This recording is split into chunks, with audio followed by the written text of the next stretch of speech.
നമസ്കാരം. പ്രധാന വാർത്തകൾ.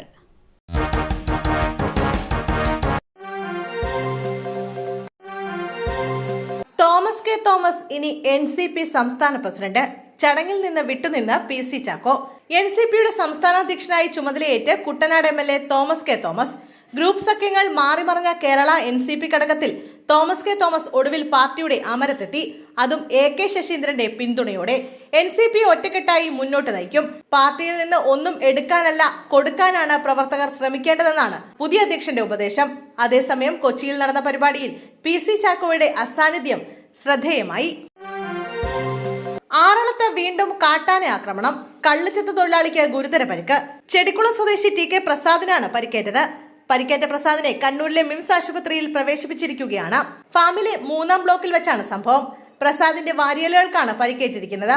ആറളം ഫാമിൽ കാട്ടാന ആക്രമണം പതിവ് കാഴ്ചയിലൊന്നായി മാറുകയാണ്. ഉരുൾപൊട്ടൽ ദുരന്തം. മരണ സർട്ടിഫിക്കറ്റ് വിതരണം നാളെ മുതൽ. വയനാട് ചൂരൽമല മുണ്ടക്കൈ ഉരുൾപൊട്ടലിൽ മരിച്ചവരുടെ മരണ സർട്ടിഫിക്കറ്റുകൾ നാളെ മുതൽ വിതരണം ചെയ്യുമെന്ന് മന്ത്രി K രാജൻ. അതേസമയം വയനാട് ദുരന്തബാധിതർക്ക് വേണ്ടി സ്മാർട്ട് കാർഡ് പുറത്തിറക്കിയെന്നും റവന്യൂ മന്ത്രി K രാജൻ അറിയിച്ചു. ഇതിലൂടെ ദുരന്തബാധിതർക്ക് സഹായങ്ങൾ വിതരണം ചെയ്യാൻ സൗകര്യമൊരുക്കും. ഏപ്രിൽ മുതൽ 6 മാസത്തേക്ക് സാധനങ്ങൾ വാങ്ങാൻ 1000 രൂപ കൂപ്പൺ നൽകുമെന്നും മന്ത്രി അറിയിച്ചു. പുനരധിവാസവുമായി ബന്ധപ്പെട്ട് ദുരന്തബാധിതർ നൽകേണ്ട സമ്മതപത്രത്തിലെ പിശക് പരിഹരിച്ചു. പാക്കേജ് അംഗീകരിച്ചാൽ നിലവിലെ വീടും ഭൂമിയും സറണ്ടർ ചെയ്യണം എന്നത് തിരുത്തി. വീട് മാത്രം സറണ്ടർ ചെയ്താൽ മതി. വിദ്യാർത്ഥികൾക്ക് ഉന്നത വിദ്യാഭ്യാസത്തിന് ആവശ്യമായ നടപടി സ്വീകരിക്കുമെന്നും മന്ത്രി അറിയിച്ചു. മെഡിക്കൽ ഷോപ്പിൽ നിന്ന് മരുന്ന് മാറി നൽകി 8 മാസം പ്രായമായ കുഞ്ഞ് ഗുരുതരാവസ്ഥയിൽ. കണ്ണൂർ പഴയങ്ങാടി സ്വദേശി സമീറിന്റെ 8 മാസം പ്രായമായ ആൺകുഞ്ഞാണ് ഗുരുതരാവസ്ഥയിലുള്ളത്. ഡോക്ടർ നിർദ്ദേശിച്ച മരുന്നിന് പകരം അമിത ഡോസുള്ള മറ്റൊരു മരുന്നാണ് മെഡിക്കൽ ഷോപ്പിൽ നിന്നും നൽകിയതെന്ന് സമീർ പറയുന്നു. ഡോസ് കൂടിയതോടെ കുഞ്ഞിന്റെ കരളിന്റെ പ്രവർത്തനത്തെ ബാധിച്ചുവെന്ന് ഡോക്ടർമാർ അറിയിച്ചു. പഴയങ്ങാടി ഖദീജ മെഡിക്കൽസിനെതിരെ പോലീസ് കേസെടുത്തിട്ടുണ്ട്. കാൽപോൾ സിറപ്പായിരുന്നു ഡോക്ടർ കുറിച്ച് നൽകിയത്.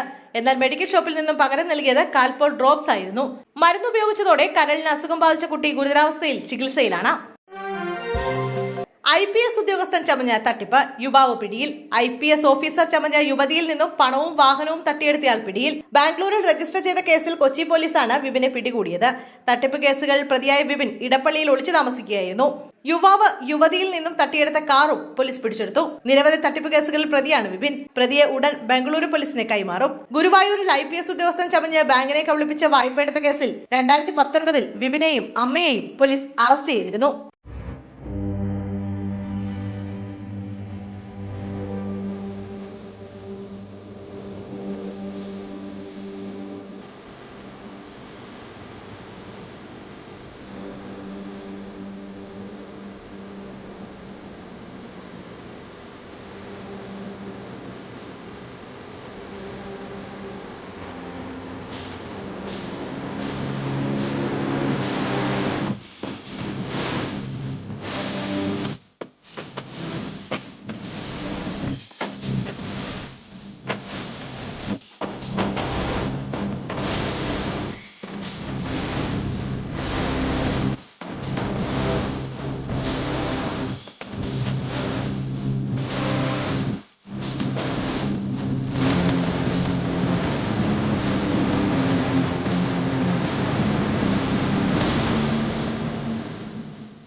തുഷാർ ഗാന്ധിയെ തടഞ്ഞ BJP RSS പ്രവർത്തകർക്കെതിരെ പോലീസ് കേസെടുത്തു.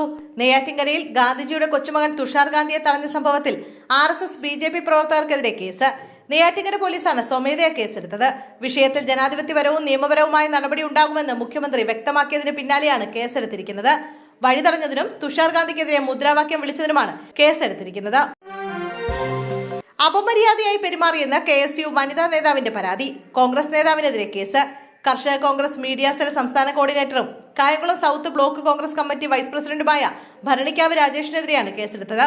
പരാതിയുടെ അടിസ്ഥാനത്തിൽ വള്ളികുന്നം പോലീസാണ് കേസെടുത്തത്. ബൈക്ക് മോഷണം. വടകരയിൽ 5 സ്കൂൾ വിദ്യാർത്ഥികൾ പിടിയിൽ. വടകരയിൽ മോഷ്ടിച്ച ബൈക്കുകളുമായി സ്കൂൾ വിദ്യാർത്ഥികൾ പിടിയിൽ. 6 ബൈക്കുകളായി 5 സ്കൂൾ വിദ്യാർത്ഥികളാണ് പിടിയിലായത്. വടകരയിലെയും സമീപ പ്രദേശങ്ങളിലെയും സ്കൂളുകളിലെ വിദ്യാർത്ഥികളാണ് പിടിയിലായത്. 9-10 ക്ലാസ്സുകളിൽ പഠിക്കുന്ന കുട്ടികളാണിവർ. വിവിധയിടങ്ങളിൽ നിർത്തിയിടുന്ന ബൈക്കുകളാണ് ഇവർ മോഷ്ടിച്ചിരുന്നത്. രൂപമാറ്റം വരുത്തിയും വ്യാജ നമ്പർ പ്ലേറ്റുകൾ ഘടിപ്പിച്ചും ഉപയോഗിക്കുകയാണ് രീതി. ബൈക്കുകളുടെ ലോക്ക് പൊട്ടിച്ചാണ് കടത്തിയിരുന്നത്. മോഷ്ടിച്ച ചില ബൈക്കുകൾ നിറമാറ്റം വരുത്തുകയും ചെയ്തു. കായംകുളത്ത് ഗതാഗതം തടസ്സപ്പെടുത്തി പ്രസിദ്ധ ഗുണ്ടയുടെ പിറന്നാൾ ആഘോഷം. കാപ്പ കേസ് പ്രതി ഫൈസലിന്റെ പിറന്നാൾ ആഘോഷമാണ് കായംകുളത്ത് ഗതാഗതം തടസ്സപ്പെടുത്തി നടുറോഡിൽ നടന്നത്. പരസ്യ മദ്യപാനവും പിറന്നാൾ ആഘോഷത്തിന്റെ ഭാഗമായി നടുറോഡിൽ നടന്നു. സംഭവവുമായി ബന്ധപ്പെട്ട കൊലപാതക കേസ് പ്രതിയെ ഉൾപ്പെടെ പോലീസ് കസ്റ്റഡിയിലെടുത്തു. കെ രാധാകൃഷ്ണൻ എംപിയെ ചോദ്യം ചെയ്യാൻ ഇ ഡി. കരുവന്നൂർ സഹകരണ ബാങ്ക് തട്ടിപ്പിലാണ് ഇഡിയുടെ നീക്കം. ഇന്ന് ഹാജരാകാൻ 3 ദിവസം മുമ്പ് എംപിക്ക് സമൻസ് നൽകിയിരുന്നു. എന്നാൽ അദ്ദേഹം ഇത് കൈപ്പറ്റിയിരുന്നില്ല. കരുവന്നൂർ സഹകരണ ബാങ്ക് തട്ടിപ്പുമായി ബന്ധപ്പെട്ട് നേരത്തെ തന്നെ CPM നേതാക്കളുടെ പേര് ഉയർന്നു വന്ന സാഹചര്യത്തിലാണ് ഇപ്പോൾ കെ രാധാകൃഷ്ണനെ ചോദ്യം ചെയ്യാൻ ഇ ഡി വിളിപ്പിച്ചിരിക്കുന്നത്. അതേസമയം കരുവന്നൂർ ബാങ്ക് തട്ടിപ്പ് കേസുമായി ബന്ധപ്പെട്ട് 10 കോടിയുടെ സ്വത്തുക്കളും 50 ലക്ഷം രൂപയും കൂടി ഇ ഡി കണ്ടുകെട്ടിയിട്ടുണ്ട്. ഇ ഡി കൊച്ചി യൂണിറ്റാണ് സ്വത്തുക്കൾ കണ്ടുകെട്ടിയത്. ഇതുവരെ 128 കോടി രൂപയുടെ സ്വത്തുക്കളാണ് ഇ ഡി കണ്ടുകെട്ടിയതെന്ന് അന്വേഷണ സംഘം അറിയിച്ചു.